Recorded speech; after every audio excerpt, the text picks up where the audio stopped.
Hello and welcome to a brand new episode of Black, White, and Red All Over. I'm the hardest working man in comics, Victor Dandridge. Ryan. I'm not even going to try this week. Come on!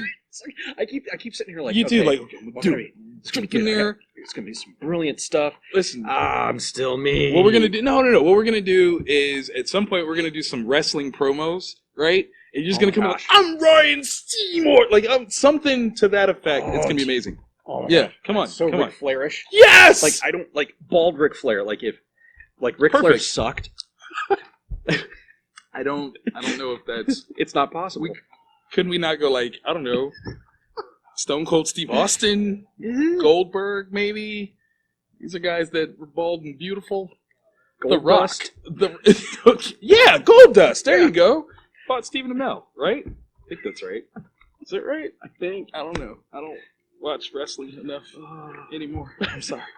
I'll get back on it. I swear. I swear. All right. So, part of the reason why I don't watch wrestling a lot is because I'm reading a lot of books. Yeah. This week, what in the world? Right. Last week, super enormous week. Yeah. This week, secretly, because we both had like, what, 10 or so books? Yeah, man. Like, it was bad. Yeah. It was so bad that our producer, Jeremy, was like, really, guys? Yeah. We only have so long. We're like, well, we'll pare it down. Yeah. Since you're making us, clearly. Yeah, he unfriended me on LinkedIn. Hey, dude, he didn't even accept mine. What am I doing? Yeah. I don't know. All right, so we've got one that's the same in honorable mentions. Okay, so I want to start from your end on the Pretty Deadly The Rat. Please. Yes, Kelly Sue DeConnick, Emma Rios, back again for a third volume. Mm-hmm. This one's pretty gnarly. Yeah? It takes place in the 30s Hollywood. Okay. And it's got like if Sandman, like the Vertigo Sandman, not like the real life Sandman, but like the Neil Gaiman. Not the tap dancing Sandman? Not the Sandman. Okay, yeah. I got you. And like Drew Baker Phillips' Criminal, like the old school stuff, like Fatale or Fade Out, combined. This is sexy. Yeah, there's a murder that happens. There's a medium, but we don't know if they're an actual medium. That's creepy. Yeah, dude. That is all the creepy. Because the person that was killed was making a movie, like on her own, and that's stuff from the movie. It's yeah, okay. So horrible, so beautiful. It's amazing. Emma just absolutely kills it with the art. Yeah, it gives this very dreamlike and not necessarily a good dream kind of quality to it. And then you've just got Kelly Sue just weaving this like mythical world that feels real. She's good. She's good. Really good. Actually, I think might be in my top 3 female writers. She's amazing. Yeah, and then like literally in my top 10 of all writers. Yeah, like she's up there. One of my new faves, Dan Slott. We've got Paco Medina on this one. Fantastic Four, Marvel Comics, issue 14. This one. Okay, so here's my thing. I've enjoyed this run, but something about Slott's Fantastic Four like series, it doesn't seem like it's gonna be stuff that's gonna stick. Yeah, they are very fun references, but it's nothing that's gonna change how we view the Fantastic Four. And I think that's both like amazing and then really sad at the same time, because he is clearly loving what he's doing.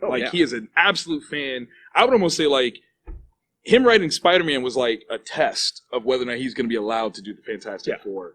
And maybe these are just some of the fanish things that he wanted to get out of the way before he like really like gets in there. Yeah. But these are like some really fun circumstances. This one, the Fantastic Four are going back to their roots in a very interesting sort of way. Excellent. We meet some people that I had never heard of before, actually, but they build that. Which, as that implies, they're going to complete that thing. And interesting. Very interesting. And it's so fun to see the different ways that he is like building up the characters that we know and love. Yeah. We see a piece of Johnny in here. It's really kind of beautiful. Really kind of beautiful. So, yeah, I like it. I like it a lot. It's good stuff. All right. Okay. Sticking with the family theme. That's one way to call it. Something's killing children. Boom Studio. Wait. That is literally the title. That's the Can title. you imagine, James, I need to know, when you went in to pitch this one, and you're like, what is it called? something is killing the children. And they're like, done. Go. Did he have this to is go? not a Kaboom's piece at all. No. Oh my gosh. It's like kind of like how I think of like Lilo and Stitch. Like Lilo and Stitch actually started off as like a hardcore, like hard R, violent monster movie, and someone's like, "Well, let's Disney-fy that one." And he's like, "Yes, all right." So what if this is the exact opposite? Oh my goodness! Like it started off as like, I think for Kaboom, we could do like just like a Goonies style. Yeah. Well, kids come up missing. Can we show intestines? Let's. No, you can't do that at Kaboom.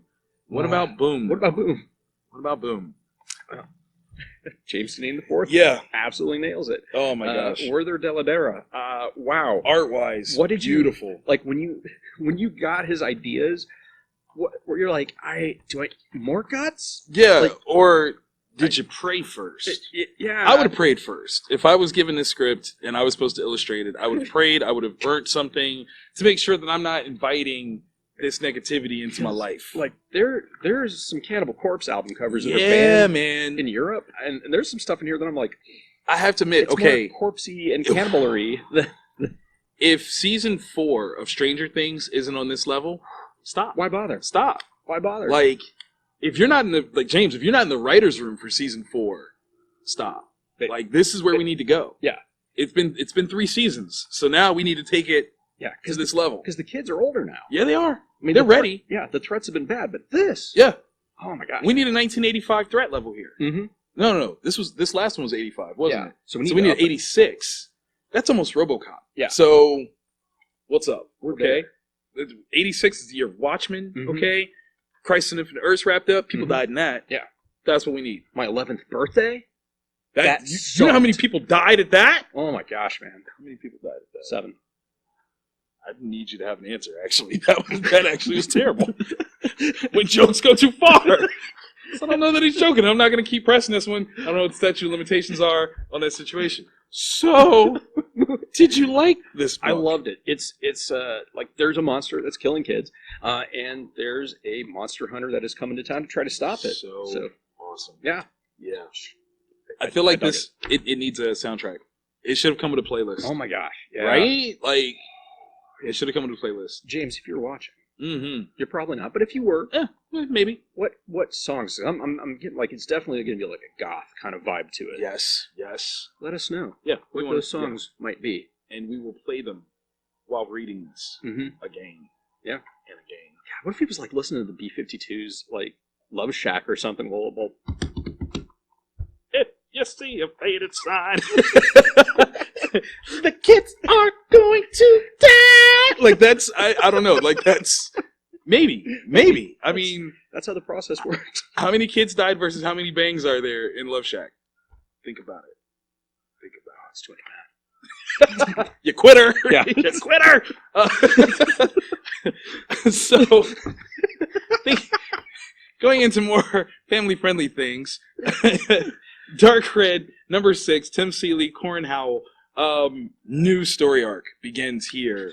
We are seeing things that are expanding the world of Dark Red. It ain't just vampires around these parts. And man, Tim is he's gonna make us freaking care about so many different things in this. Chip is being Chip. You know, things are like the repercussions of the previous arc have hit. You know, after murders have happened. You know, his little quickie mart spot is not hit up as much. So they're like, we don't need you as much. He's like, yeah, but I need the money. Things. But in all ways, I mean, it looks like there's some things that he just can't get away from, and you might have to make a road trip soon. Yeah. So delicious. I really love this book. It's so good. It's so good. Really like my initial thing when I saw it was like, okay, is it going to be just a political piece? And no. Tim is killing it good. And second arc wise, because that was actually my fear, was like, we're coming back. Is it still going to have the same punch? Are we still going to care in that same way? The caring is there. Caring is strong. It's very good. AfterShock, clearly killing it. Speaking of, the best case that has ever been made for alien abduction and anal probing. Yeah, Midnight Vista. You know what? You're not wrong. Right? You're not wrong. Elliot Rahal, Clara Meath. Which I think I get to meet them in November. Oh, nice. Yeah, because they live in Minnesota, and GalaxyCon is hosting their first Minneapolis show. I believe Elliot might be one of the guests that we pulled in. So if not, I'm going to talk to the RSLA guest coordinator, and we're going to make sure he's in the building because, this was so much fun. Okay, I mean, where do you go with this? Everywhere, right? So I mean, it's this father and this son, right? That go missing. No, stepfather. Oh, stepfather. Stepfather. That's right. Yeah. Right. That go missing, and as it turns out, they were just abducted by aliens. Yeah, for like 17 years. Oh yeah. What are they? Are they milking him? I don't. Listen, there are things that I don't know, but it looks dark and scary.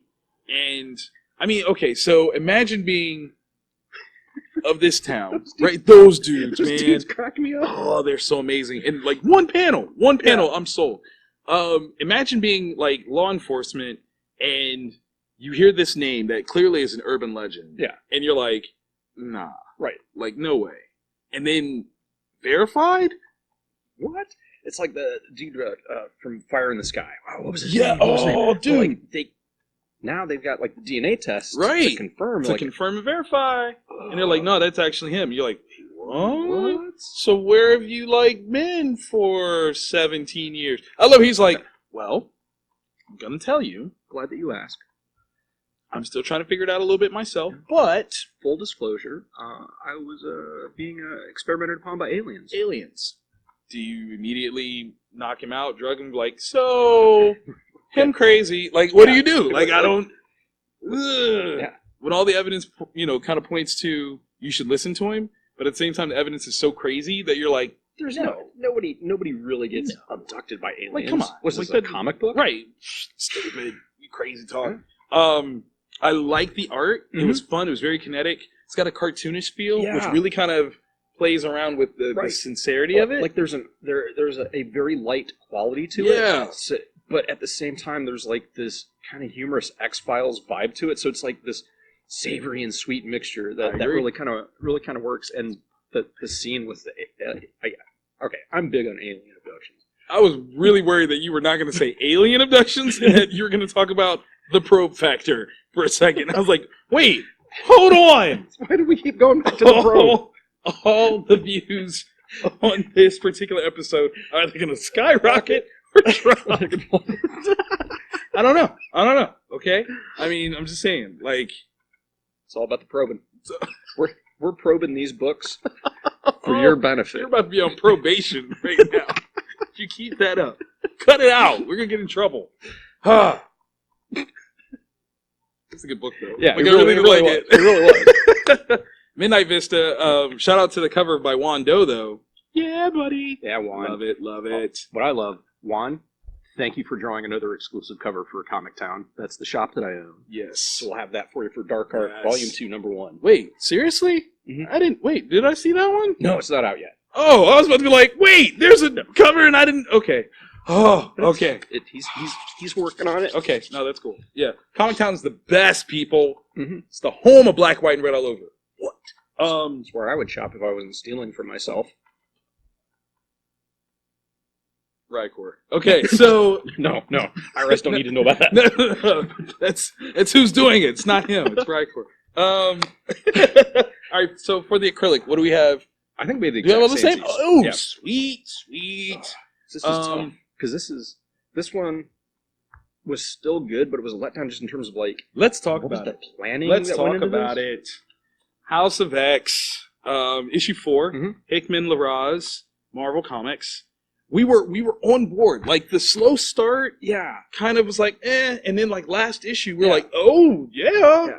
And now, this was nonstop action. It was, but it wasn't smart action. Yeah, it was almost. Because the problem is we have to talk about it without. Exactly. Without. Okay, here's my thing. Yeah. Considering the players involved, this is a tactical team. If you go back, okay. What is it? Uncanny X-Men, or no, X-Men 25, right? When, like, Professor X like puts together this perfect team of people with stealth powers, personal attachment, the right kind of things to happen to go face off against Magneto in space on Asteroid M. Like, it's a thought out process. Yeah. Even when the stuff goes wrong, aka for Wolverine, spoiler alert, Magneto pulled out his adamantium, but this is like 20 years ago. Yeah, so statute of limitations is over. Okay, it's over. For all intents and purposes, Magneto, like, doing this level of damage was unprecedented. Yeah. No one could have expected that Eric would have done that. Yeah. So bringing Wolverine on the team, you're like, he's hardcore, he's stealth, and if it gets dicey, he's willing to do that. He'll do the thing. And Magneto's like, nah. Magneto's like, no, listen, you're stealth and you're dicey. You're willing to do the thing. Yeah. Let me... So when this team goes, it's a roster. It definitely is a roster. But at the same time, the breakdown... Yeah, their plan sucked. It did, man. Like, there's no other way to put it. Like, just sucktastic. Yeah. The fact that... It's, like, the level of tactics employed... are just bad. Yeah, akin to my, like, 8-year-old daughter trying to play me in chess. Like, the horsey goes here. No. You're done, okay? Queen takes all. Like, okay, I literally had a problem that this happened because in the previous issue, I feel like she should have known what the other person was going to do. Yeah. Right? That's what I expected. Like, so I'm reading everybody's mind on there. How are they going to respond to what we're doing? Right. And that's a tactical thing. Like, I thought that was me. Like, no, because I thought they were going to do something completely different in Nightcrawlery. Right. And we totally talked about that. Yeah. Like, we thought, like, if you watched our Patreon piece, we talked about how we thought that they were going to use Kurt in this really dope way. Yeah. Where it was like, ha, joke's on you. And no, that didn't happen at all. It's one people are definitely going to be talking about this. Oh yeah. There's no two ways about it. Yeah. I just would have liked a little bit more tactic. The only thing I can think of is if there were tactics employed, but it was a choice by Eric and Chuck, like they were trying to do something. That's the only thing I can think of. That wouldn't make me happy either, though. I'm not gonna lie. Yeah. Because that's such sacrificial moves. Yeah. That I know we're getting a new taste of Professor X. I'm not ready for that taste of Professor X. That's Evil X. Yeah, like that's Professor X with a leader goatee. X. Like who tells you to call him Chuck? Yeah. You know, I'm here. My name is Chuck, and I'm here to proliferate the mutant race. That's what I'm here for. Sup. You know, like that's and that's just not. I'm not ready for that guy. It's not the same character. No, it's not. No, not at all. Where do we go next? I don't know. Aldebarge is not in Space Bandits, and I can't wait for him to die. Not the real Aldebarge. Yeah. He's probably like a really cool dude. Probably... You know what? We got to talk about Space Bandits.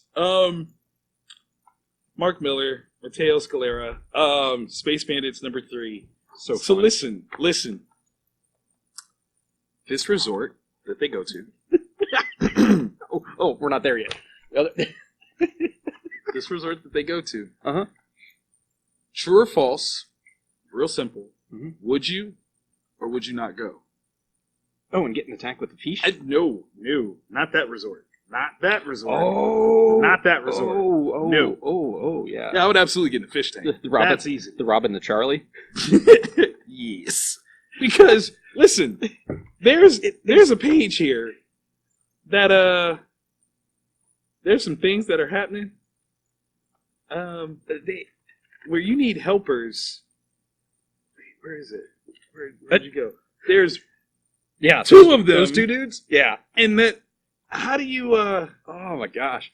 Well, I mean, that's just one room, right? It is just one room. Like, they probably, do spaceships have floor drains? I hope so. Because I think you would have to squeegee. Oh my gosh. There should be something built in that just, like, automatically sprays cleanser. Yeah. And lube.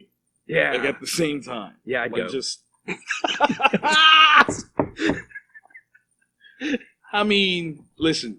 in terms of wildest dreams, yeah, I'd probably go 2. I'm not gonna lie. Like, I'm just curious as to what kind of things one can find there, and know thyself. Is that a space cucumber over there? It looks like it could be. I don't know. The light people, though. Yeah. I mean, that's a good death. I don't know. Yeah. Like, if you said, hey, if you could reincarnate as anything, that might be up on my list. Yeah. Dude. That might be up there. That's pretty sweet. That's a sweet deal. Yeah. I mean, I kind of dig it. Yeah. The ladies continue their revenge quest. 1.5 confirmed kills in this issue. Yeah, absolutely. Yeah. And in the smartest ways possible, dude. Like, that's what I love about this, is everything is expertly set up. The execution, the foreshadowing, when you get introduced to something, you know that it's going to come back around. Yeah. And then the question is just, well, how is it going to be used? Yeah. It's not if or even when, but how. How is this going to come back? How do they go about this? And it's always freaking cool, man. Yeah. Yeah, it's like an Ocean's 11 sort of vibe to it. Yes, except more violent. A lot more violent. A lot more violent. There's a lot of things. I'm curious about this next issue though. Yeah, because that cover. It's not going to be as easy as we think. No, like especially because Mark never leaves us on a page like that. We're like, okay, next. Yeah, no, that's not going to be easy. Something's going to happen. It's going to blow our socks off, and we're going to giggle, and we're going to cry. Yeah. And it's going to be amazing. Yeah. But, yeah, this ship, though. Probin the Charlie. It took me a second. Because I was like, is that like UK slang for something? And then, you caught up. I caught up. Yeah. Or maybe it still is UK slang. I mean, it could be, but, all right. Stepped out for a nip, ended up with a bird and robbing a Charlie. Oh, did you? Was it your birthday? It is now. The old Edinburgh handshake.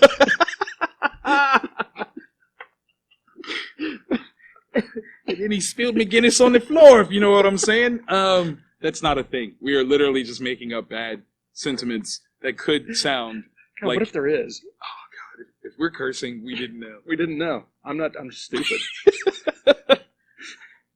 In the comments, what we want you to do is, based off of the goofy things that we just said, what do you think that should be as a euphemism? What should it actually allude to? Yeah. The crazier, the better. Yeah. Right? Like, don't make it dirty. That's your challenge. Don't make it dirty. Yeah. If I spilled my Guinness on the floor, it's, I lost my wallet. You're just like, dang it. My wallet's gone. Dang it. Can't find it. Hallmark issue, man. Yes. Spawn 300. Milestone. I mean, yeah, man. Yeah. Let's see. Creative team. Todd McFarlane. Yeah. Greg Capullo. Yes. J. Scott Campbell. Jerome Opeña. We got Scott Snyder. We got FCO Placinia. Yeah. Brian Haberlin. Peter Steigerwald. Matt Hollingsworth. Yeah. We got Jason Sean Alexander. Todd McFarlane again. Tom Orzechowski. The Big O. I hope I said that right. Yeah. Jonathan Glapian, my guy, and J. Scott Campbell. Dude, this is a non-linear, yes, anthology style, but wow, is this fun. Yeah. If you are a Spawn fan, have been from day one, you must celebrate. You must acquire this. Yeah, absolutely. Yeah. The first story was just so old school Spawn. It was. It took me back to I think it was like number 7 or 8 that I had. Ice Cream Killer. Yeah. Yes, yeah, dude. All the way. Yeah. Made him scream. Yeah, like, and it's just so like horror. Which is awesome. Very, very cool. I haven't read a Spawn book in some time, and certainly not with any sort of regularity, but it was cool as a creator myself. It was cool to see an independent book get to this level. Right. There are only few. I know Cerebus did it, but then I don't think, like, Cerebus, the goal was to get to 300, and then they stopped. Yeah. So I think, as this one is saying, record-breaking 301, I don't know that there are many independent books that have gone beyond 300. Not that I can think of. Yeah. Like, even with that sequel to Frank Miller's 300. Doesn't even count at all. Yeah. Yeah. No. I'm a dad. That's Yeah, that was good though. Yeah. No, I was with you. I'm so proud. Like that should have come with a barbecue and some sandals. That was barbecue. Yeah. You got to read it in order to get that joke. Yep. Yeah, I mean, like 27 years. Yeah. That's cool. That is really cool. And it really, the vibe-wise, it runs the gamut of Mhm. all the different generations of the different writers and creators that have been on Spawn. Where you have like just straight up horror, to you've got supernatural combat, Right? to like real world building. I dug it, and Yeah. it's just that. Oh, I think this is Alexander's. Yeah, Alexander's section. Oh man, it's so dope. Yeah, I love the feel of it. yeah. I think he did one of the covers too. Okay. And then this last one, I think that the last thing was just Scott Campbell on Yeah. the pencils. That's going to be really. That's the one that That's gonna be a big one. Yeah. That's gonna be a super big one. So I would probably, if you're a Spawn fan, reach out to your local shop, hit them up, let them know you want a copy. There's like 15 different regular covers to choose from. So you But can they're all- personalize it. Yeah, but they're all amazing. Yeah. There's not one that I was like, no, Like, these are all dope. So yeah, very very cool, an amazing milestone, and a very interesting jumping off point for the next Man, 300. who are you telling? I'm excited about this one. Yes, they've got all the covers in the back too. Yeah, dude, that stuff kind of excites me. I'm not gonna lie, because it's like, I mean, to see how far it's come, Yeah. is really kind of amazing. And look at this. Yeah. That's a lot of cool. It really is, because Neil Gaiman has written. Yeah. There was I wonder if it was an intentional thing, but there's a reference to Angela. Yeah. Oh, Like- dude, I totally was I like, was like, ooh, are you allowed to do that? yeah, But I mean, it's 300, dude. 300. What are you gonna Like, do? go for it. Yeah. Like. Nobody's gonna be mad. I mean, even if they do, even if Marvel's like, hey, you can't do that anymore, he's like, all right, I got your cease and desist. I'm good. Yeah, won't It's happen fine. again. Won't ever. But, I mean, it's part of the legacy, though. Yeah. The only thing I wanted is, like, Tony the Twist to show up. Yeah, Just to cause more trouble.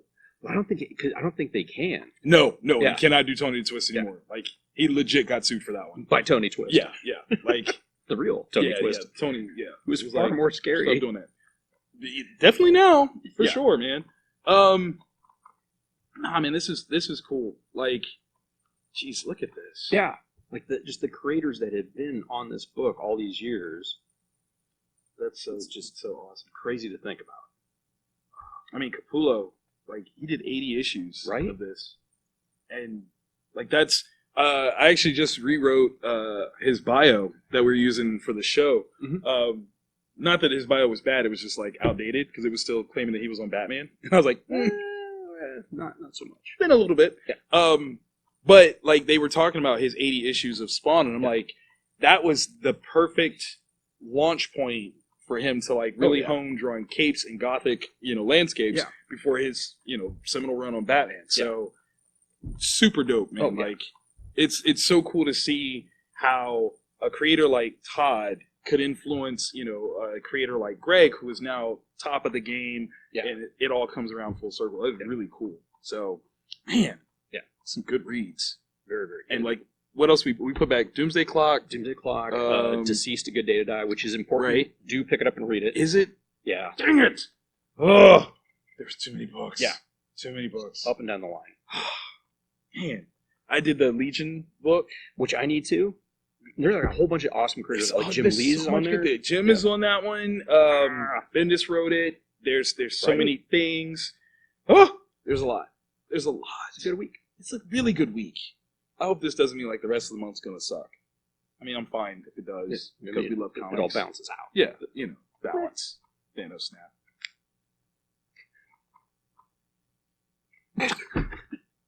Can't be snapping like that after you say his name, man. That's how people disappear. Triggered. Right, man. Please stop. You guys got anything going on this weekend? Then I just had the Magic No, we Showcase? got nothing this weekend. How was the Magic Showcase though? Was it good? It was good. Yeah. Pretty decent Had a- attendance. 135 players for it. So That's a good amount of folks. not bad. Not bad. Okay. All right. I like it. This week, I actually did a thing. I launched Indiegogo for The Trouble with Love. As you can see, we clearly have copies of it. It exists. Look at that. That's right. I actually asked a question on Twitter and a couple other places whether or not when you pose the question of, hey, help make this project happen, is that an enticing sentiment or not? Obviously, with this one, this is not a matter of make this project happen. It's more like, hey, you should read this. You want it? Here. We're making it easy for you to get it. Yeah, I'm just curious how that might work. That's interesting. From a casual reader standpoint, right?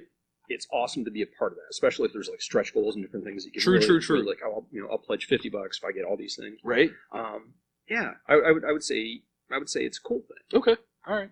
Well, I'm sorry I'm taking that away from you guys because this book obviously exists already. But what you do get to put in on, all the proceeds from this campaign actually go towards the follow-up series, Never Too Late. So, and with that one, we actually already have issue 1 done. So I tell you what, if you pledge to the Indiegogo this week, I will send you a digital copy of both The Trouble with Love and Never Too Late #1 off rip. Like, I actually did that for the first 3 contributors already and got some cool feedback, which is awesome.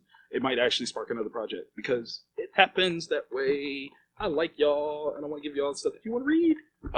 But yeah. So we'll see. We'll see what happens. We got 22 more days, I think. 23 more days. A lot can happen in that much time. It really can. So check it out.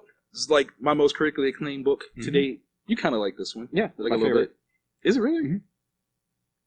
Look at that face. How do you not want to get his favorite?